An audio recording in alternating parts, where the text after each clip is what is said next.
Konflik dan perang nyaris selalu melahirkan berbagai kekejaman yang tidak mengenal korban.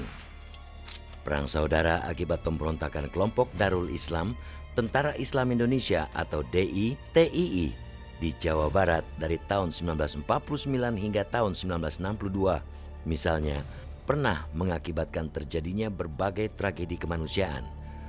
Dari praktek pelanggaran hak-hak asasi manusia, hingga terkoyaknya rasa persatuan dan persaudaraan antar sesama anak bangsa.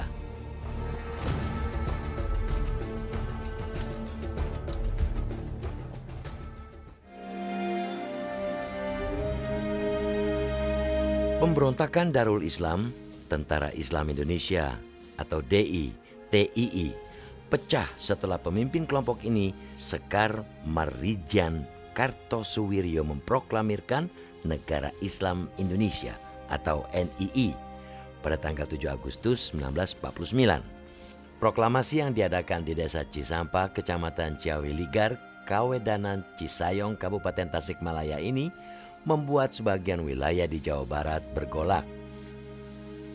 Sebelum proklamasi NII, kelompok Kartosuwiryo yang tidak mengakui kekuasaan negara Republik Indonesia beberapa kali terlibat konflik dengan tentara Siliwangi yang baru tiba di wilayah Jawa Barat setelah melakukan long march dari Yogyakarta. Memang sudah ada perintah kalau Belanda menyerang lagi, Siliwangi itu kembali ke Jawa Barat. Nah, waktu kita kembali ke Jawa Barat itu, Kartosuwiryo atau pimpinan Darul Islam mengeluarkan ketentuan, kalian harus bergabung pada kita atau kita hancurkan karena kalian tidak lagi mewakili perjuangan Republik Indonesia yang sebenarnya karena kalian sudah meninggalkan rakyat Jawa Barat. Nah, pada awal tahun 1950-an, setelah pengakuan kedaulatan kemerdekaan Indonesia oleh Belanda, upaya mengakhiri pemberontakan DI, TII lewat jalur damai sempat dilakukan pemerintah. Namun upaya damai gagal membujuk Kartosuwiryo meletakkan senjata. Waktu saya jadi Komandan Batalion 302 di bawah Mayor Garuda Nasution, saya hampir dapat Kartosuwiryo di daerah Galunggung. Tapi waktu itu saya nggak sadar, nggak tahu bahwa itu Kartosuwiryo. Tapi pasukan dia kejar di Gunung Galunggung, dia terus lari, loncat ke mengundurkan diri, bukan mundur diri, lompat ke jurang supaya selamat. Tapi kemudian ketinggalan buku-bukunya. Lah di situ kayak dapat buku-buku, ternyata ini pasti Kartosuwiryo karena itu buku-buku dia. Itu ya tahun 51 loh ya, dia sampai andai kata waktu itu kita teruskan sampai selesai DI, paling lambat tahun 52. Kita lengah.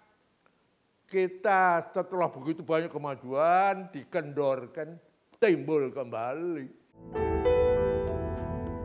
Saat pemerintah kemudian memutuskan penggunaan opsi militer untuk menumpas pemberontakan DI, TII, konflik berdarah yang menelan ribuan nyawa tidak terhindarkan lagi. Upaya penumpasan pasukan DI, TII juga memakan waktu belasan tahun karena kelompok ini memiliki basis dukungan yang kuat di beberapa wilayah di Jawa Barat. Yang pertama adalah situasi Jawa Barat itu kan nggak sama dengan daerah-daerah lain.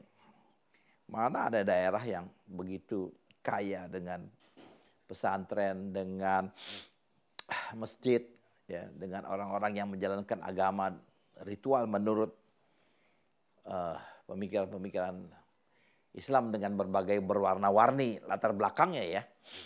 Tetapi hal ini adalah merupakan satu kedekatan kultural ya.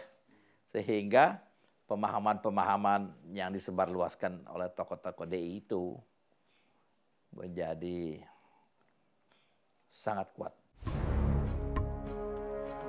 Sepanjang dekade tahun 1950-an, kelompok DI, TII mendapat dukungan kuat di sejumlah wilayah pinggiran kota dan beberapa wilayah pedesaan di Tasikmalaya. Di wilayah-wilayah ini, pasukan TNI kesulitan menumpas kekuatan kelompok DI, TII yang kerap kali berbaur dan disokong rakyat. Sakapeung si masyarakat, ayang ngangkut, ketika ngangkut si kota. 12 beca tiluhur nama bangsa areng di jero mah alat-alat tepiakeun naon gitu anu sok sayur-sayuran aya di kota. Masyarakat kecil tuh nggak terbuka memberikan dukungan terhadap DITI, tapi dia sembunyi-sembunyi. Sebenarnya saya yakini mereka tidak terlalu paham konteks politik waktu itu yang sedang terjadi. Kalau saya yakini, justru ini kekerabatan, kedekatan, dan hormat dia gitu ya, rasa hormat dia terhadap kalangan kiai yang ikut terlibat dalam gerakan itu. Untuk melemahkan kekuatan kelompok DI, TII, pihak TNI menggelar sejumlah operasi militer, diantaranya Operasi Pagar Betis, untuk memutus aliran dukungan sebagian rakyat terhadap kelompok DI, TII. Menghadapi pemberontakan dalam negeri seperti itu, apalagi gerilya, itu harus berdasarkan tiga pokok. Dan ini Siliwangi juga tiba pada kecerdasan ini ya, dengan banyak korban. Kita baru sampai pada kesimpulan ini sekitar 50 tahun 54, 55. Yaitu pertama harus ada kegiatan intelligence yang baik. Kedua harus ada kegiatan operasi combat ya, dalam bahasa Inggris combat yang baik. Dan ada kegiatan teritorial yang baik. Untuk mengisolasi gerilyawan DI, TII dari masyarakat, TNI membangun sejenis kamp konsentrasi atau penampungan khusus bagi warga yang tinggal di beberapa kawasan yang dicurigai sebagai basis kelompok DI, TII. Sebagian daerah rakyat direkrut tiap-tiap kampung, jangan diem di tanah sendiri, kumpul di sekitar markas TNI. Pagar kawat besi, pagar kawat berduri, pagar bambu, 3 lapis pagarnya. Di basis-basis DITI yang kuat, itu markas tentara itu ditopang supaya masyarakat sekitar itu tidak mendukung DITI, maka itu ditopang oleh sebuah camp konsentrasi supaya masyarakatnya juga terkontrol di pusat-pusat markas tentara. Minimal kita ditegur maksimal juga mangga dipukul gitu maksimal lagi atau terlalu itu dimatiin gitu.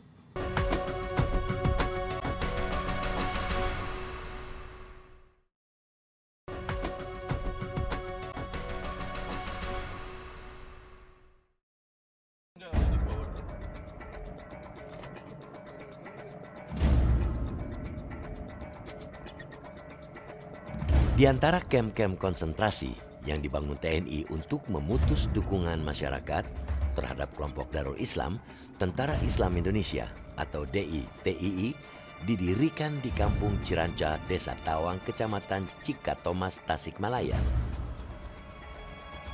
Kamp yang dibuat pada tahun 1957 di salah satu lokasi perbukitan ini memiliki luas sekitar 3.000 meter persegi.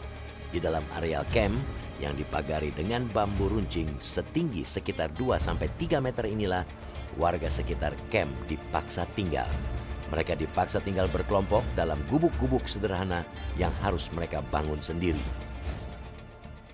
Pagar dari bambu yang itu pakai ke atasnya tajam supaya jangan loncat gitu ya. Kalau naik kita pasti celaka juga gitu. Ya pintu kurang lebih 4 jihad. Dari sebelah selatan, dari sebelah utara, dari barat, dari timur gitu. Karena itu timur dan barat itu untuk orang-orang Ciranca gitu, Kampung Ciranca. Kalau timur untuk itu orang Cikaret, Kampung Cikaret.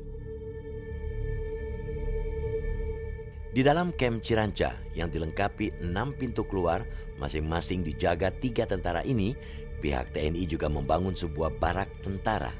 Barak yang bisa menampung ratusan tentara ini dikelilingi pagar bambu dan kawat berduri. Dengan kamp konsentrasi ini, pasukan TNI bisa mengawasi pergerakan warga penghuni kamp. Tentara sendiri bermarkas di dataran sini yang paling tinggi. Jadi ini tanah yang bisa mengawasi setiap gerakan yang ada di bawahnya. Ini tanah ini lalu dibangun sebuah barak yang panjang sekitar 60 meter. Ada kitaran pagar berduri di situ dan dijaga ketat juga di situ. Dan yang diisi oleh pasukan-pasukan bukan hanya Siliwangi tetapi juga pasukan-pasukan dari luar yang didatangkan khusus untuk melakukan operasi melawan DITII. Jadi mereka bukan hanya pasukan yang secara daerah memiliki keterikatan emosional dengan orang-orang sini yang juga orang Sunda, tetapi juga orang daerah yang tidak mengetahui latar belakang sosiologis yang ada di sini. Jadi wajar kalau misalnya terjadi disharmonisasi antara orang-orang di sini dengan pasukan yang ada. Terjadi bentrok, terjadi clash. Jadi keinginan untuk menjadikan tentara itu masuk dalam sebuah wilayah yang mengeliminasi DTI dengan cara yang persuasif itu tidak terjadi. Yang terjadi adalah pendekatan itu terjadi secara represif dan menimbulkan sebuah sikap antipati di kalangan masyarakat setempat. Untuk mencegah warga berhubungan atau memberi bantuan makanan kepada gerilyawan DITII, pihak TNI hanya memperbolehkan warga keluar dari kamp pada pagi hingga sore hari untuk menggarap sawah atau kebun. Ya kalau akan keluar itu dijaga juga, dijaga. Kalau akan keluar pagi-pagi mah harus bertani ya, cocok tanam ya. Nah, lalu kalau nanti pulang itu mah jangan melebihi waktu. Kalau jam 5 harus pulang. Kalau tidak pulang sekitar jam 5 ada sanksi. Minimal kita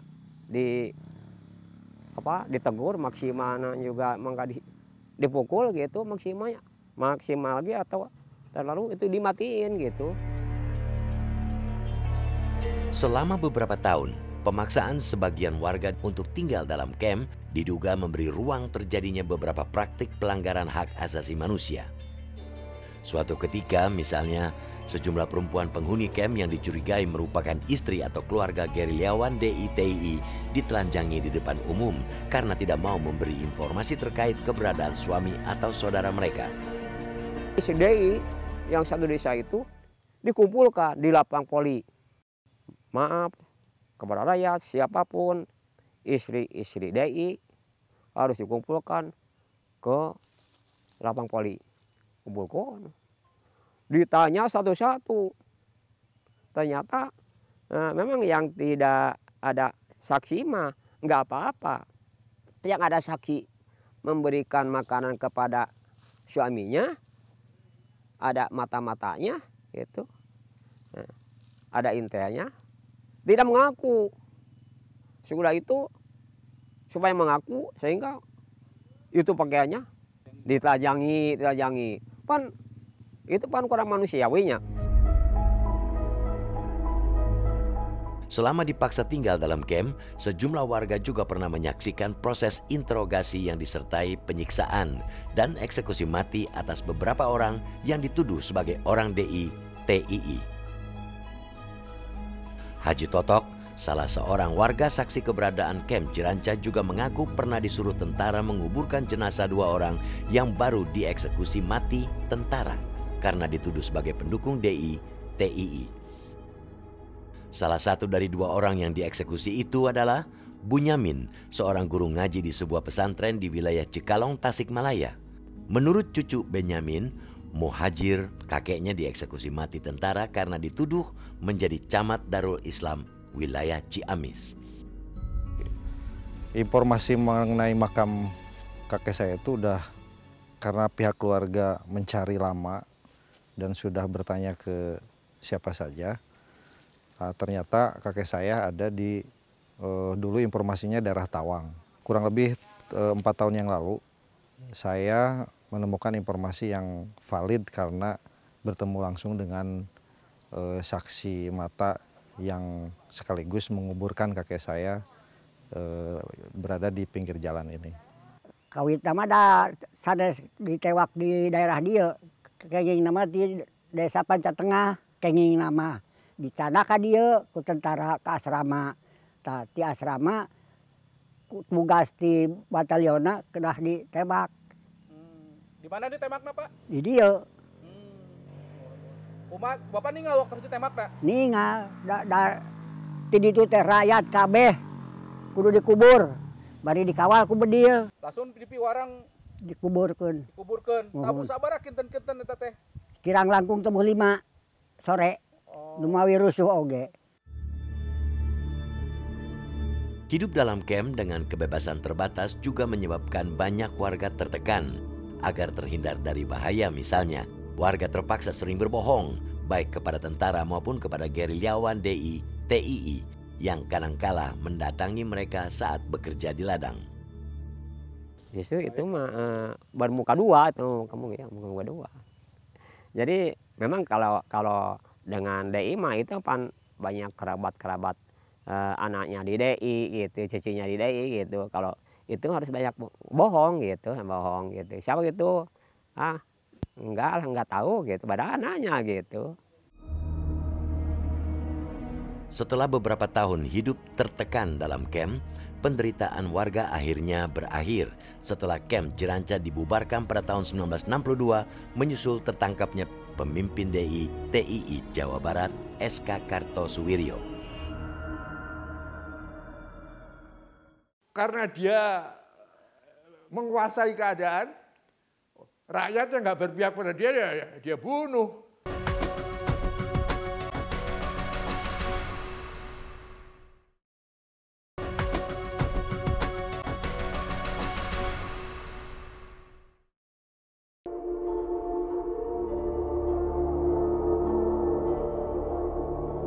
Jauh sebelum Kartosuwiryo tertangkap pada tahun 1962, konflik yang tercipta akibat pemberontakan DI, TII tidak hanya memicu terjadinya berbagai kejahatan kemanusiaan, namun juga memicu perpecahan di masyarakat Jawa Barat. Perbedaan tajam dalam menyikapi pemberontakan DI, TII ini bahkan sempat memicu konflik bersenjata antara pihak DI, TII dengan kelompok masyarakat lain yang menentang aksi dan keberadaan mereka. Jadi ada beberapa pihak yang sebetulnya sangat tidak menyetujui ide-ide Darul Islam pada waktu itu.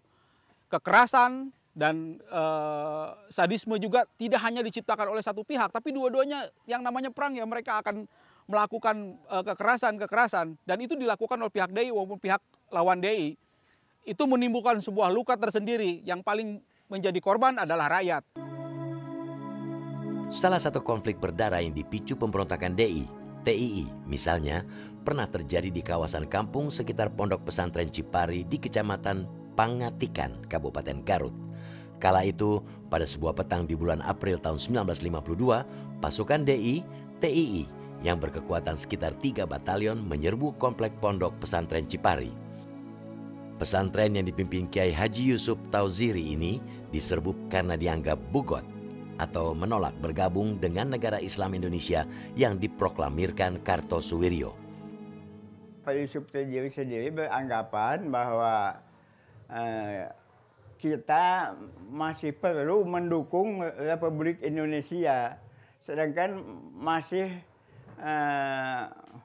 belum ada pengakuan dunia, baru beberapa negara yang mengakui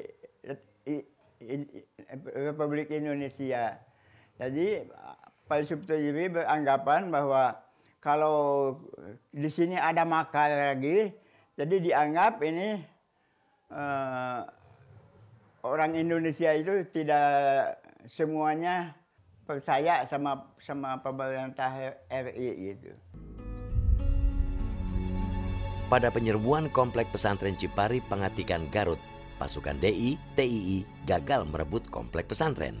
Bersama sejumlah santri dan warga sekitar pesantren, Kiai Haji Yusuf Tauziri yang berlindung di Masjid Asyuro yang saat itu dikelilingi benteng tanah melakukan perlawanan sengit terhadap pasukan DI, TII.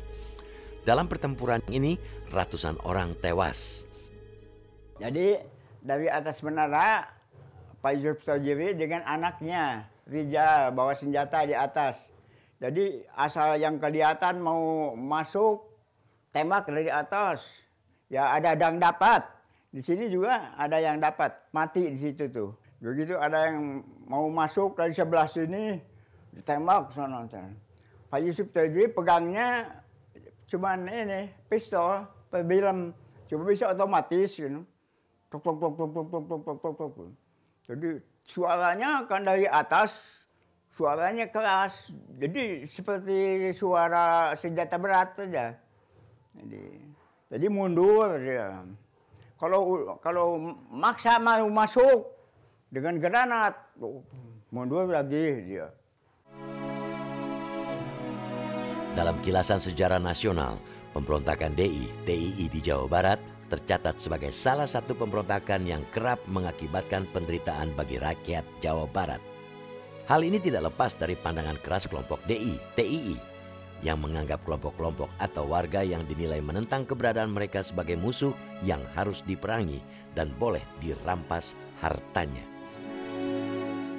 Karena dia menguasai keadaan, rakyatnya nggak berpihak pada dia bunuh. Jadi pokoknya siapa yang kuat? Karena itu kita sebagai TNI, waktu itu Siliwangi, kita harus tertanah merebut ulama. Nah, kita minta bantuan terutama dengan ini Yusuf Tauhiri, Abah Anom, supaya memperluas di antara kalangan ulama, supaya makin hilang ajaran-ajaran yang salah kepada rakyat. Hingga pertengahan tahun 1950-an, berbagai operasi penumpasan kelompok DI, TII kurang berhasil. Kegagalan ini dikarenakan operasi-operasi militer yang dijalankan masih bersifat insidentil, lokal, dan tanpa perencanaan yang sistematis. Selain itu, kekuatan TNI kala itu juga terpecah karena sebagian pasukan di Pulau Jawa harus dikirim keluar Jawa untuk memadamkan pemberontakan DI, TII di Sulawesi dan Aceh. Baru mulai tahun 1957, operasi-operasi militer untuk menumpas pemberontakan DI, TII di Jawa Barat bisa dilakukan secara sistematis dan menyeluruh. Prinsip kita, DI jangan diberi kesempatan untuk bergerak leluasa, ya, tidak boleh. Karena kalau dia bergerak leluasa, dia nyerang kita. Itu terjadi tahun 54, banyak pos-pos kita itu dihancurkan, ya. Nah, ada terkenal tuh di DI waktu itu namanya Gojin. Wah, itu dia kalau nyerang mesti hancur pos kita itu. Nah, untuk mencegah itu, pasukan kita harus bergerak. Dengan cara begitu, DI itu kehilangan ruang gerak kan di dekat jalan. Nah, bersama dengan itu kita dekat dengan rakyat di daerah situ, kita perbaiki hidupnya. Selain lewat operasi Pagar Betis, TNI kemudian juga menggelar operasi Baratayuda untuk menghancurkan basis-basis persembunyian kelompok DI, TII. Lewat operasi inilah, pada tanggal 4 Juni tahun 1962, pimpinan DI, TII Jawa Barat, SKM Kartosuwiryo, berhasil ditangkap di Gunung Geber di daerah Majalaya. Kartosuwiryo sendiri kemudian dihukum mati pada tanggal 6 September tahun 1962. Pemberontakan DI, TII di Jawa Barat dan berbagai kisah muram yang menyertainya mengingatkan kita pada kenyataan bahwa dalam setiap konflik dan perang saudara, rakyat selalu menjadi pihak pertama yang akan menjadi korban atau menanggung kerugian.